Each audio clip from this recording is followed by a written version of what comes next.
explicar un poquito de las características que van a tener los conductores y los elementos integrantes dentro de la instalación de la línea general de alimentación de una instalación de enlace del bloque de viviendas.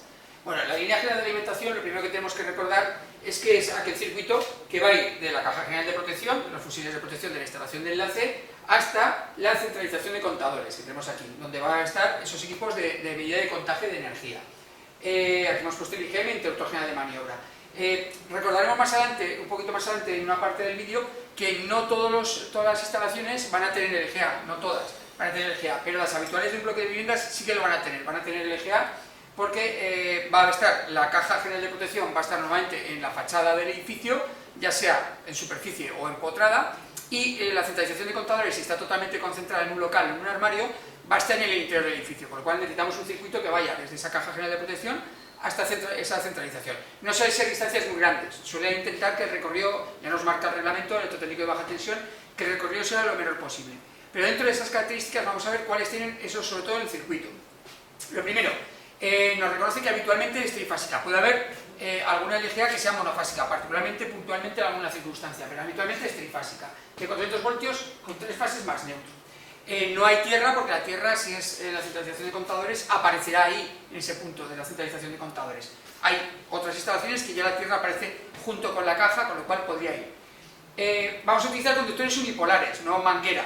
Vamos a utilizar inicialmente conductores unipolares. Pueden ser de cobre o aluminio, que habitualmente se utiliza cobre.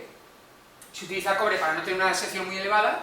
El aislamiento que lleve 0,61 kV quiere decir que va a llevar doble aislamiento. Ese conductor va a llevar un aislamiento eléctrico, el interior, y otro aislamiento mecánico en la parte exterior. La sección mínima para el cobre son 10 mm², la de aluminio son 16 milímetros, y el aislamiento tiene que ser no propagador de incendio y tiene que tener baja emisión de humos y opacidad reducida. Eso nos lleva a un tipo de aislamiento que se denomina AS, que lo vamos a ver ahora en la denominación final del cable, que es uno específico para seguridad y protección. Y también que todo circuito tiene que ir bajo tubo, y ese tubo tiene que ser no propagador de llama. Todo esto que acabamos de resumir un poquito, nos indica que los conductores que vamos a tener que utilizar, los más utilizados, son los que vemos ahí, en el cable. El conductor, un RZ1KAS o un DZ1KAS. Diferencia entre uno y otro es la primera letra. La primera letra es el aislamiento eléctrico. El AR es reticulado, es el XLPE, polietileno reticulado. La Z1 es un aislamiento mecánico exterior, poliolefina. Y el KAS, bueno, el KAS, que es compacto, y AS es lo que nos indica que es no propagador de incendio y emisión de bajo de humos y de opacidad. Y el DZ1, la D inicial, solo cambia el aislamiento eléctrico, la D inicial es etileno propileno, EPR, y más poliolefina también, porque tiene Z1. Las características de esta R y esta D, el XLP y el EPR, es que el aislamiento aguanta 90 grados. Así como, por ejemplo, el PVC que utilizamos para instalaciones de interior aguanta 70, este aguanta 90 grados. Eso lo tenemos que tener en cuenta en el cálculo cuando utilicemos la resistividad del cobre o del aluminio, que tenemos que tener en cuenta que es la resistividad del cobre y del aluminio a 90, no a 70. Y nos indica una característica bastante importante, que es que aquí utilizamos el color verde para distinguir lo que es la LGA del resto de circuitos, que normalmente suelen ser colores negro en lo que es la instalación de enlace, hasta que entramos dentro de lo que sería la derivación individual, que ya iría con sus colores normalizados de conductores. Vale, esta es donde vamos a partir para ver qué es esta LGA. Vamos a ver ahora una pequeña característica de posibilidades de ir LGAs o diferentes tipos de LGAs según el esquema, y por último haremos el cálculo de la misma y de las características del circuito. Pues lo que habíamos comentado es, ¿hay alguna instalación de enlace donde no existe la LGA? Sí, dentro de ese agricultor nos lo preguntan, no se tiene que calcular, es en los lugares donde no hay más que de un contador. En el momento en que solo utilizamos un contador no hace falta hacer una centralización, hay que separarlo. Entonces, ¿qué es lo que se usa? Lo que hacemos es juntar la caja general de protección, o sea, los fusibles, con el contador. Y aparece un nuevo elemento que se llama CPM. Es un acrónimo de cuadro de protección y medida. Aquí tenemos un pequeño esquema de lo que sería. En este cuadro lo que tendríamos en su interior, tendríamos una parte normalmente izquierda, tendríamos una entrada para la red de baja tensión, ya sea área subterránea, y tendríamos los fusibles en la parte izquierda, el neutro en la izquierda del todo y 3 fases en cada uno de los lados hacia la derecha. Y luego pasaría, esos conductores, ese cable pasaría al contador, y del contador al usuario final. Claro, aquí realmente podríamos decir que esto es la LGA, pero dentro de la caja. O sea, es una LGA, pero ya viene premontada, estas cajas ya vienen premontadas. O sea, yo ya compro la caja con la potencia que ya me interesa. O sea, si yo ya sé que mi instalación tiene una potencia de 100 kilovatios, o en chalets pequeños, pues una potencia más pequeña, yo ya compro la caja para esa potencia. Y al comprar la caja para esa potencia, estos circuitos, estos cables, incluso algunos que llevan pletinas, ya viene premontado y preparado para esa potencia, con lo cual no la tengo que calcular, me lo evito. O sea que todos los cálculos que vamos a hacer ahora, si viene una CPM, ya están hechos. Simplemente tendríamos que saber la red que viene y el cable final de salida del usuario, que es una derivación individual. Con lo cual vamos a pasar a los cálculos y veremos cómo se hace una LGA que sí que tenemos que calcular y colocar nosotros. Pues ahora ya vamos a pasar a los criterios de cálculo. En concreto, para calcular la LGA, en la sección de los conductores de fase de la LGA hay 3 criterios de cálculo. Recordando los criterios que habíamos utilizado anteriormente para calcular la red de distribución, para calcular la cometida, aquí desaparece un criterio. O sea, ¿cuál es el que va a desaparecer? No sé, desapareció el criterio de pérdida de potencia, máxima pérdida de potencia permitida, que era un criterio de la distribuidora, porque no quiere perder mucha potencia para llegar al usuario final.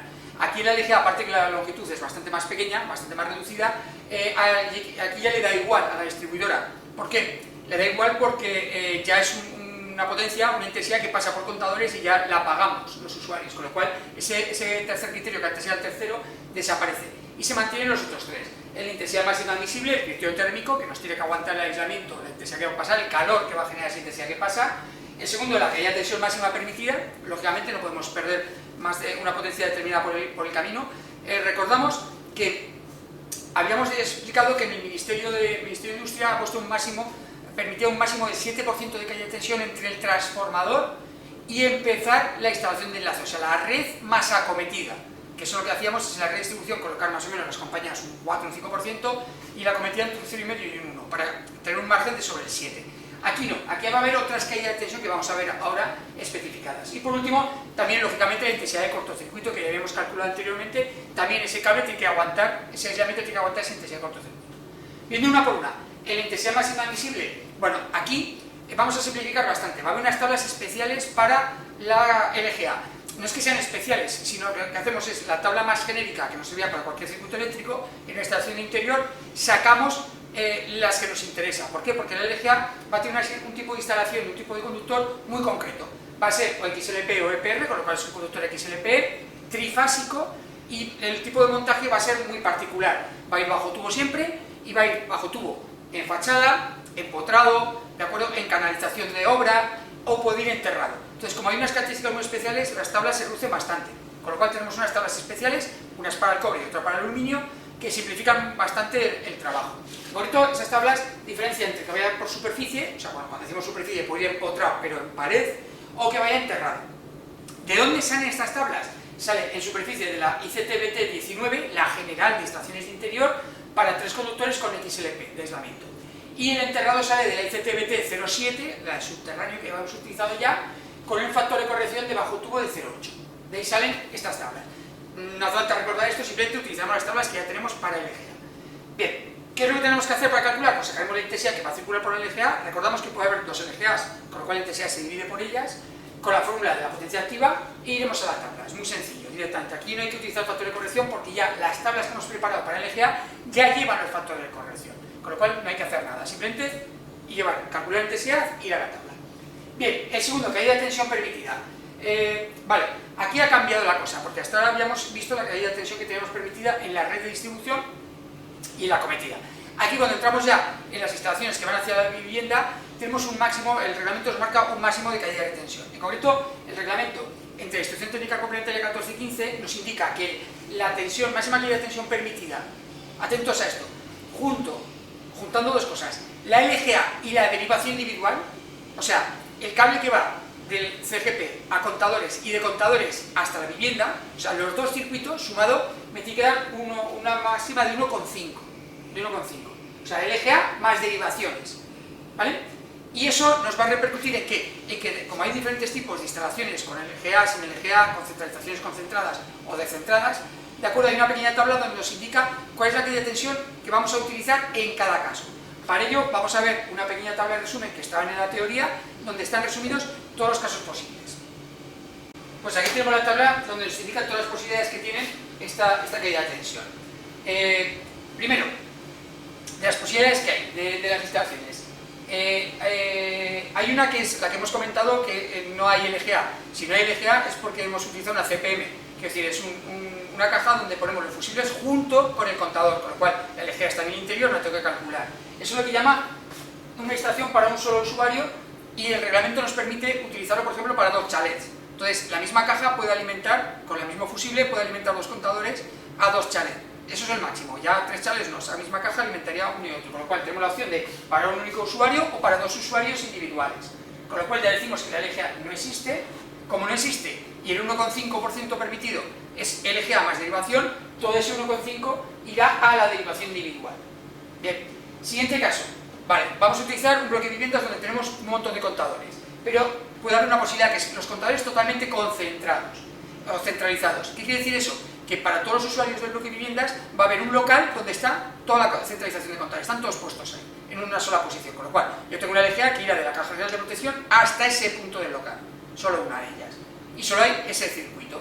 Vale, en ese caso que es el que más habitual, lo que tenemos es, dividimos ese 1,5 en 0,5 para la LGA y un 1% para la derivación. ¿Por qué? Porque el circuito de LGA normalmente suele ser cortito y la derivación individual, que está en la planta baja o incluso en un semisótano, a lo mejor tenemos 7 o 8 alturas, con lo cual la derivación individual final tiene muchísima más longitud que la LGA, con lo cual le damos de ese 1,5 le damos el 1% a la derivación individual, que va a tener mucha más longitud, y dejamos un 0,5 a la LGA, que es más cortita.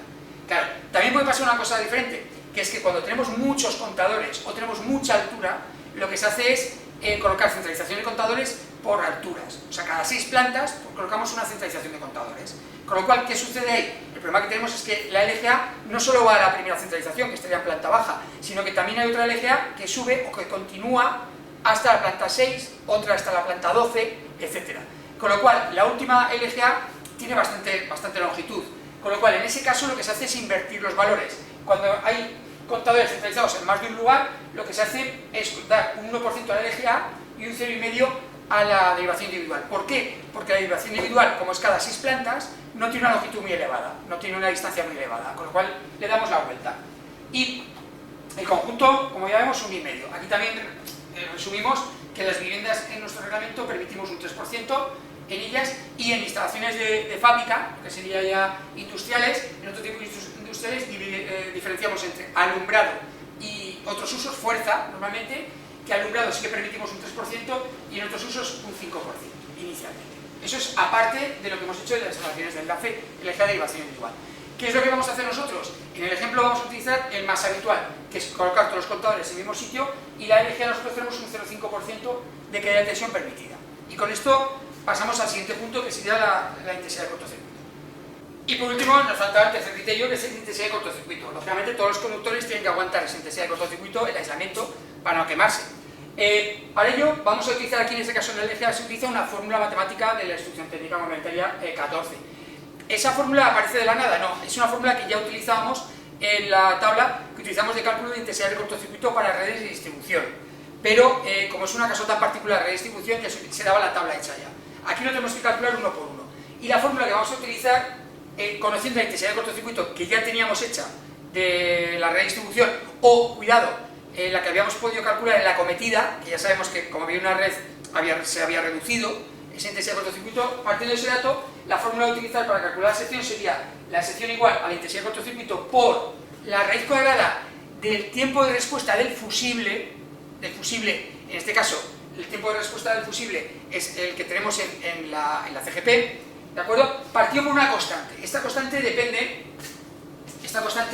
depende del aislamiento que tiene el conductor. Lógicamente, si es un aislamiento que aguanta más temperatura o menos, pues esa constante aumentará o disminuirá. En este caso, para XLP, que es el habitual que vamos a utilizar, la constante es 143. Como se utiliza esta fórmula para otros elementos, para otros circuitos, te da también la constante para PVC, que es 115. Pero aquí no lo vamos a utilizar, porque nosotros no vamos a utilizar en la LGA PVC. Vamos a utilizar siempre 143, con lo cual podríamos intensidad de cortocircuito por la respuesta del tiempo del fusible, la red cuadrada, y partido por 143. Y nos daría la sección por intensidad de cortocircuito. Recordamos que estos tres criterios, cada uno nos va a dar una sección del conductor de fase y que tenemos que coger la mayor de las tres. Esto no se reduce solo a esto, porque en la LGA tenemos que calcular la sección del conductor de fase, pero también lleva un neutro. y el reglamento nos marca que podemos utilizar un neutro más pequeño, porque estamos todavía en cargas trifásicas, más pequeño, más reducido que la fase. ¿Podemos utilizar la sección de neutro igual que fase? Sí, pero nos permite utilizar una sección de neutro más pequeña porque normalmente hay muchas cargas que están equilibradas.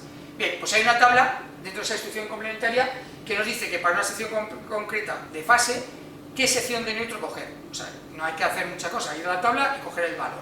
E incluso nos marcará el diámetro del tubo a colocar, esa misma tabla. Esa misma tabla nos dirá, pues hay que colocar un tubo de tanta sección, de tanto diámetro.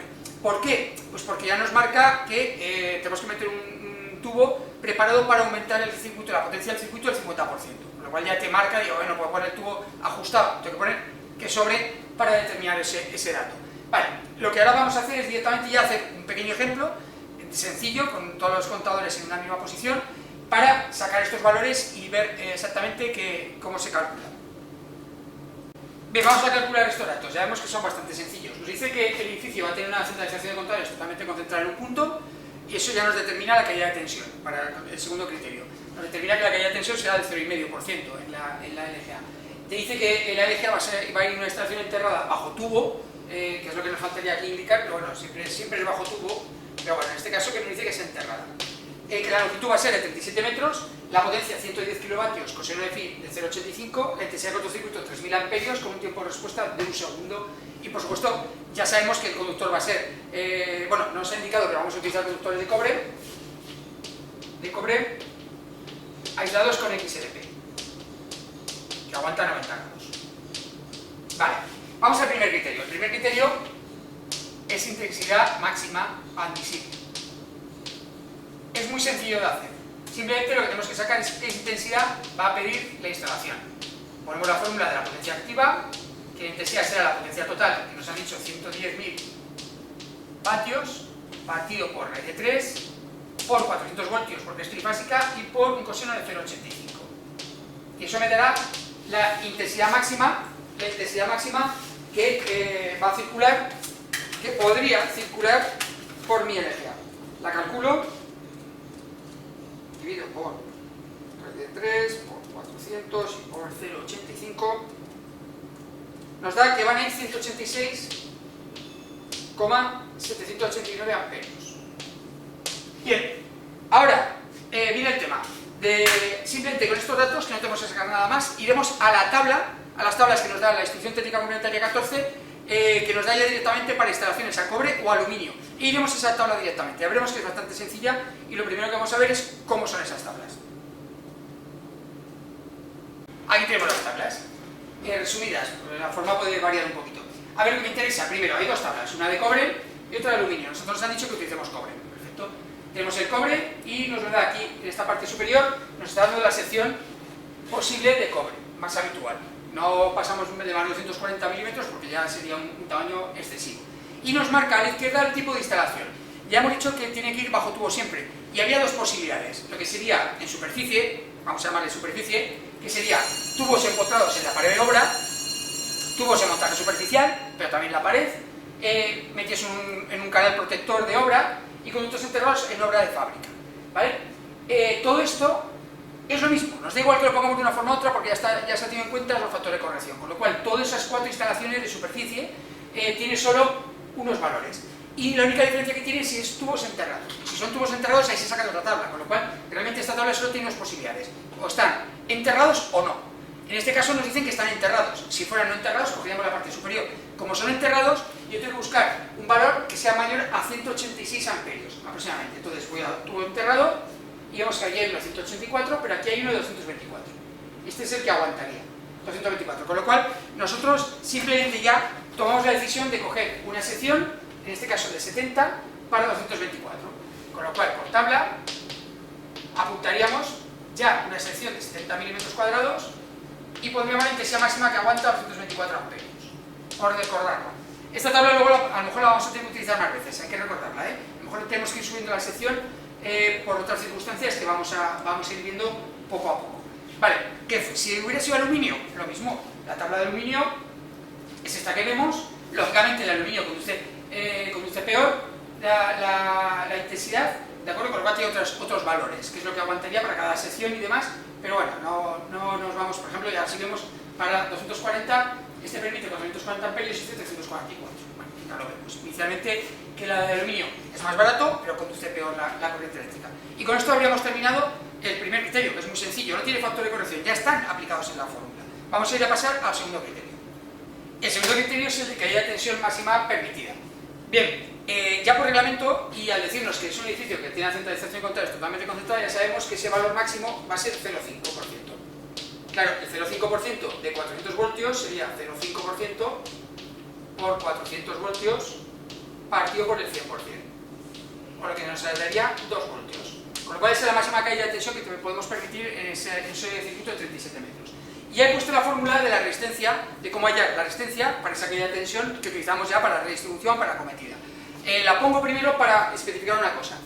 El cable que utilizamos del LGA suele ser más pequeño que red de distribución y más pequeño que acometida. Suele ser. Entonces, ¿qué sucede? Que a veces en el problema podemos poner que no hay que tener en cuenta la reactancia inductiva, la X, el 10 elevado a menos 4. O sea, porque la reactancia inductiva, el efecto de campo magnético que hace alrededor del cable, solo se produce cuando hay intensidades elevadas y secciones elevadas. Entonces, si la sección va a ser pequeña, se puede despreciar. O sea, no es que no haya, sino que tiene a lo mejor 7 o 8 veces más importancia la resistencia que la reactancia inductiva.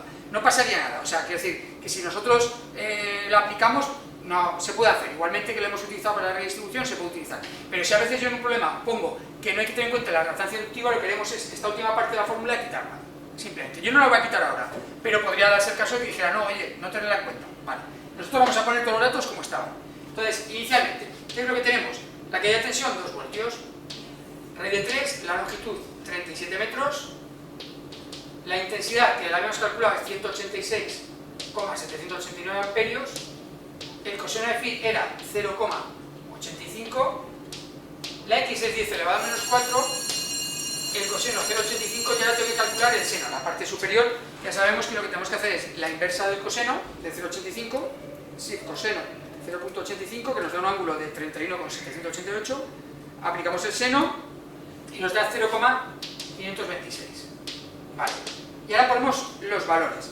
Vamos a calcular lo que tenemos aquí, 2 voltios dividido para raíz de 3 por 37 por 186.789 por 0,85. Esta es la primera parte y le restamos 1 por exponente menos 4 por 0,526 dividido por 0,85 y nos da 1,346 por 10 elevado a menos 4 ohmios partido por metro. Cuando tenemos este valor de resistencia que cumpliría justo la caída de tensión de 2 voltios, utilizamos la fórmula que ya conocemos de sección con la resistividad del cobre a 90 grados partido por la resistencia que acabamos de hallar. Vale, atentos aquí. Esto es importante, porque aquí ha cambiado la resistividad. En la redistribución prácticamente siempre utilizamos aluminio a 90 grados con XLP, con lo cual sería 0,036. Sería 0,036. ¿De acuerdo? Pero aquí ya no es el aluminio, aquí estamos utilizando cobre. Con lo cual ya cambia esa resistividad, te la daría yo, la doy yo en el enunciado y si no la podemos buscar en tablas. La resistividad del cobre a 90 grados es 0,024, ha cambiado, no es 0,036. En la de a 70 grados sería 0,021 y la de 90 a 0,024. 0,024 ohmios milímetros cuadrados partido por metro, y esto lo dividiríamos por lo que acabamos de calcular, 1,3646 por 10 elevado a menos 4 ohmios partido por metro. Y ahora ya simplemente hacemos esta operación, vamos a calcularlo, y nos daría 178,201 milímetros cuadrados. Vale, ahora nos ha dado un valor muy grande porque hemos metido 37 metros de LGA y va bastante intensidad, entonces ese valor nos ha dado bastante grande. Y eso que hemos utilizado cobre, que si hubiéramos utilizado aluminio sería incluso más grande. Vale, pues tenemos aquí por el primer criterio 70, por el segundo 178 y nos faltaría el tercer criterio. Lo vamos a apuntar aquí para poder borrar. ¿Vale?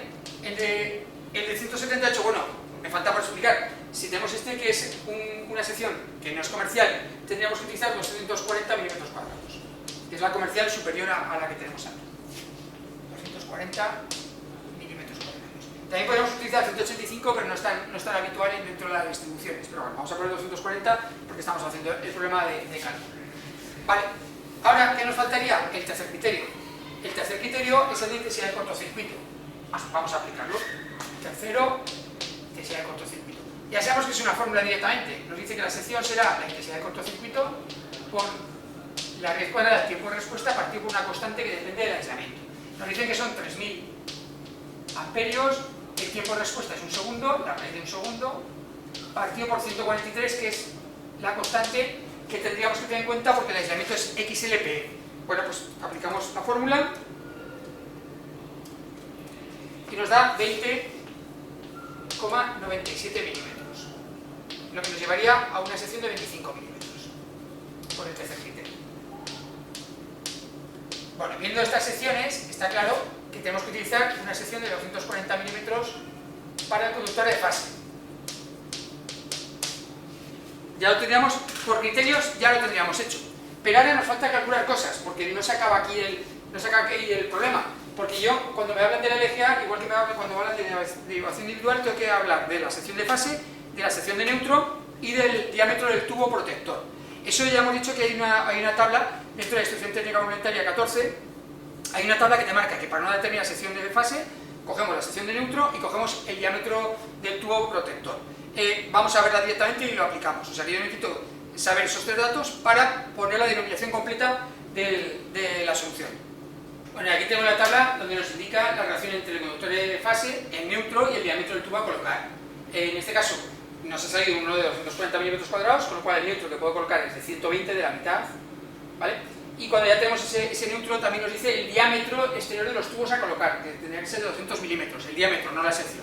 El diámetro del tubo a colocar. Ya recordamos que por normativa tiene que haber la posibilidad de un 50% de aumento de esa sección para el montaje final, por si hay ampliaciones. Bueno, y teniendo ya estos datos, podemos sacar la denominación final del conductor a utilizar en este ejercicio de la LGA. Y esta es la denominación técnica del resultado que queremos obtener. El circuito de la LGA que vamos a utilizar es un RZ1, cuidado, podría haber sido un DZ1, he puesto RZ1, pero podría ser DZ1 igual porque XLP y EPR es lo mismo.